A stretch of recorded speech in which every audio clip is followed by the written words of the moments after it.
সন্ত্রাস বিরোধী আইনে বাংলাদেশ জামাতে ইসলাম, ছাত্র শিবির ও সংশ্লিষ্ট সব অঙ্গ ও সহযোগী সংগঠনকে নিষিদ্ধের সিদ্ধান্ত প্রত্যাহার করে প্রজ্ঞাপন জারি করেছে সরকার। দুপুরে প্রজ্ঞাপনটি প্রকাশ করে স্বরাষ্ট্র মন্ত্রণালয়।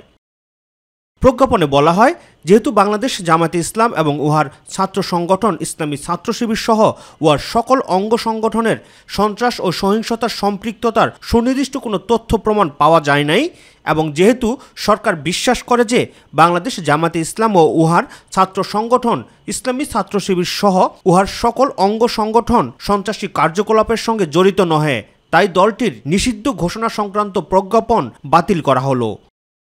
এদিকে নিজ মন্ত্রণালয়ে সাংবাদিকদের প্রশ্নের জবাবে অন্তর্বর্তী সরকারের আইন বিষয়ক উপদেষ্টা ডক্টর আসিফ নজরুল বলেন, জামায়াতকে নিষিদ্ধ করার পেছনে আওয়ামী লীগের বদমতলব ছিল।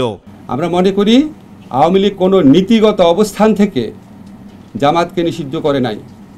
আওয়ামী লীগ রাজনৈতিক অপকৌশলের জন্য ছাত্র জনতার বিপ্লবকে নির্মমভাবে দমন করার জন্য এই ইস্যুটাকে এইভাবে ব্যবহার করেছিল। আমরা ছাত্র জনতার গণ অভ্যুত্থানে পরাজিত এবং প্রত্যাখ্যাত একটি দলের অন্যায় ন্যারেটিভের পার্ট হতে পারি না। এ সময় আওয়ামী লীগকে নিষিদ্ধ করা হবে কিনা এমন প্রশ্নের জবাবে আইন উপদেষ্টা জানান, কোনো রাজনৈতিক দলকে নিষিদ্ধ করার পক্ষে নন তিনি। আমাদের অ্যাটর্নি জেনারেল অফিস থেকে যখন আওয়ামী লীগকে নিষিদ্ধ করার একটা দাবি উঠেছে হাইকোর্টে, সে অফিস থেকে এটার প্রতিবাদ করা হয়েছে, এটার বিপক্ষে দাঁড়িয়েছে। ব্যক্তিগতভাবে আমি মনে করি কোনো রাজনৈতিক দলকে নিষিদ্ধ করার পক্ষে আমি না। গ্রেফতারকৃতদের উপর আদালতে হামলা গ্রহণযোগ্য নয় জানিয়ে সাম্প্রতিক সময়ে দায়ের হওয়া মামলার বিষয়ে তিনি বলেন, তদন্তে যদি কারোর অভিযুক্ততা না থাকে তাহলে তাদের নাম বাদ দেওয়া হবে। পুলিশের কাছে মামলা হলে পুলিশ তদন্ত করবে, তদন্ত করে সুস্পষ্ট তথ্য না পেলে পুলিশ ডিসচার্জ করে দিবে। আদালতে যদি মামলা যায়, আদালত তদন্তপূর্বক এফআইআর নিতে বলবে।